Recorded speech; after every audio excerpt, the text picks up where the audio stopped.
Let me show you how to insert a SIM card or even two SIM cards into your new Samsung Galaxy S26 Ultra, S26, or S26 Plus. First, you'll need a SIM ejector tool. You can usually find this inside the box your phone came in. If you don't have the original tool, don't worry, you can also use a small paper clip or pin. Now, look at the bottom of your S26 Ultra. The SIM tray is located right near the S pin slot.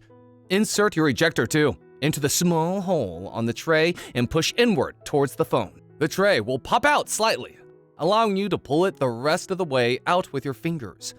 Take your SIM card and place it into the tray. Make sure the metallic gold-plated part is facing up. If your model supports a dual SIM, you can flip the tray over and place a second SIM card on the other side in the same way. You should feel or hear the card snap securely into place. Carefully slide the tray back into the port. Push it in until you hear a slight click. Once the tray is back in, your phone should automatically detect the service. You might see a notification for a service provider update or a prompt to restart your device.